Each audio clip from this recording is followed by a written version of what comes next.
From the White House in Washington, D.C., we present a special address from the President of the United States, Renee S. Hensley. Ladies and gentlemen, the President of the United States. My fellow Americans, the holidays are a time for family and friends, for reaffirming the bonds that hold us together. When I ran for president, I did so because I believed in the ideals that hold our republic together. I believe that the story of America is a story where we are all striving for a more perfect union. But in order to make a better world, we have to be candid about our failures as a nation, because the story of America is also the story of failing to live our ideals. America's story is soaked in blood and war and broken treaties. America's story is about stolen land and stolen generations. America's story is the story of masters and slaves. America bore Samuel Cartwright and Frederick Douglass.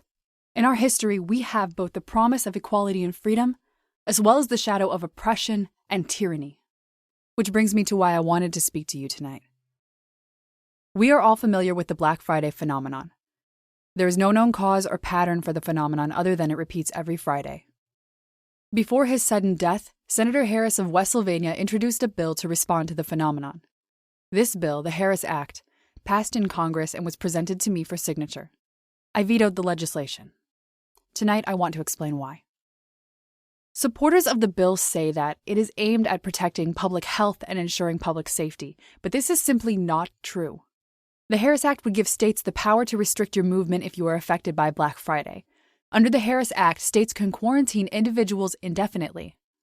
Under the Harris Act, if you have been affected by Black Friday, you will be denied admission into the United States. Under the Harris Act, you have to carry a literal badge of inferiority after you transform, an ID card that clearly identifies you were changed by Black Friday.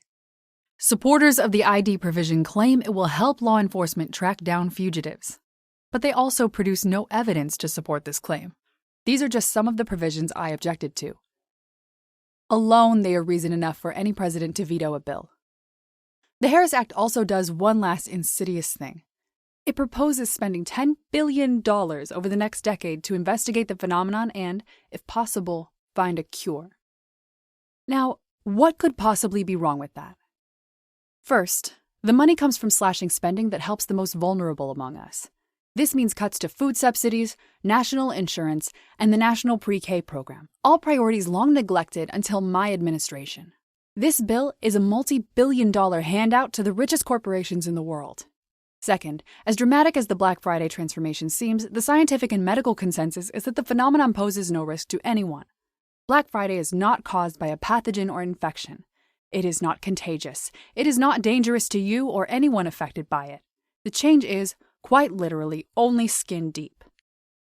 To believe that Black Friday is a sickness or a condition that needs to be treated is to believe the same 19th century racist pseudoscience that Samuel Cartwright believed.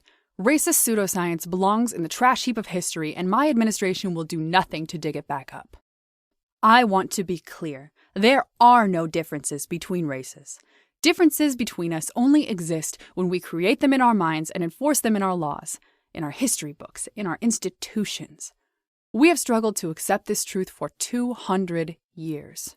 Therefore, as your president, I could not sign this bill. I believe it is unconstitutional. I believe it betrays our most basic principles of equality before the law.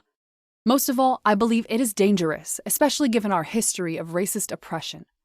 This bill revives and gives legitimacy to pseudoscientific racist theories that have long been discredited, and it does so for the benefit of a few well-moneyed corporations. If we do this, we risk going back to a dark time in our nation's history that was only resolved by a bloody civil war. We do this at our peril. The Black Friday phenomenon proves just how human we all are. The phenomenon makes no monsters. The Harris Act is proposing to spend $10 billion to dispute this simple fact, and I believe that is wrong. I am aware that Congress will very likely override my veto in the coming weeks, and so I have instructed Attorney General Newman to review the law and be ready to challenge its constitutionality in the courts. As long as I'm president, I will not stand by and let this threat to our way of life go unchallenged. The question before us is simple. Does American justice, American liberty, and American law protect us all? I believe that it does. I believe that it must. Otherwise, we are lost. Thank you, and good night. L'immensité du firmament proclame, ô Dieu, ta gloire. Proclame, ô Dieu, ta gloire. L'immensité du firmament, ô Dieu, proclame ta gloire. L'immensité du firmament. The role of President Hensley was played by Schuwerk.